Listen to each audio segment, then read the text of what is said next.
সালামু আলাইকুম। আমি নাইম দক্ষিণ কোরিয়া থেকে। হঠাৎ করেই মধ্যপ্রাচ্যের একটি দেশ সিরিয়া। সেখানে গেল আপনার ৭২ ঘন্টার মধ্যে খুবই অদ্ভুত পরিস্থিতি তৈরি হয়েছে। আর এই অদ্ভুত পরিস্থিতিটার পেছনে বেসিক্যালি মূল যারা খেলোয়াড় তারা কিন্তু আমেরিকা এবং ইসরায়েল। এটা মোটামুটি সবার কাছে স্পষ্ট। মধ্যপ্রাচ্যের এই সিরিয়া রাষ্ট্রটাকে নিয়ে বিভিন্ন সময় কিন্তু খেলেছে এই পশ্চিমারা। আর এখন যে স্টাইলে খেলাটা শুরু করেছে সেটা রাশিয়া এবং ইরানের জন্য কিন্তু অশনি সংকেত। কারণ এখানে যা ঘটনাগুলো ঘটছে গত ৩ দিন যাবৎ সিরিয়া সরকারের পর যারা সবচেয়ে বড় ঝামেলার মধ্যে পড়তে যাচ্ছে তারা হচ্ছে ইরান এবং রাশিয়া। যদিও বিষয়টি নিয়ে অলরেডি ইরান এবং রাশিয়া আপনার এ ব্যাপারে তারা ওয়ার্নিং দিয়েছে। ইভেন তারা বড় ধরনের অভিযানে যাওয়ারও ঘোষণা দিয়েছে। তো এই অভিযানটা আসলে কার বিরুদ্ধে? এটা হচ্ছে মার্কিন যুক্তরাষ্ট্র, পশ্চিমা শক্তি এবং ইসরায়েলের যে টিম বি হিসাবে যারা কাজ করছে তারা। তো টিম বি কারা? ওই যে একটা কথা আছে যে আ আ প্ল্যান করে ইহুদিরা, টাকা ঢালে খ্রিস্টানরা আর বাস্তবায়ন করে মুসলমানরা। মধ্যপ্রাচ্যের মেক্সিমাম দেশেই গৃহযুদ্ধ চলছে।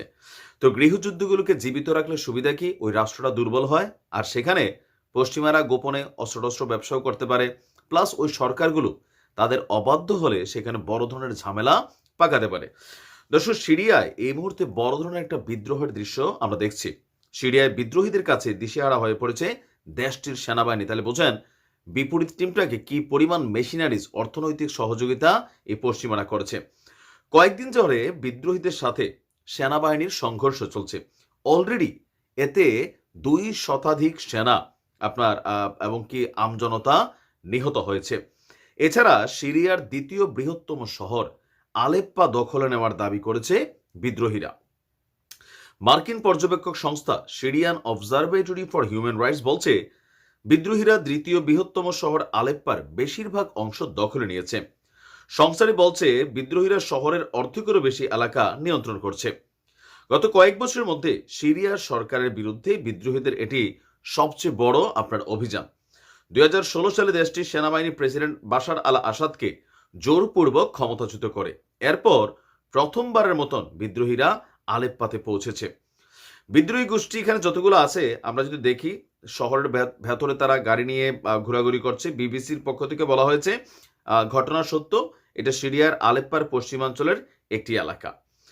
২০১১ সাল থেকে দেশটিতে গণতন্ত্রপন্থী বিক্ষোভ চলছে।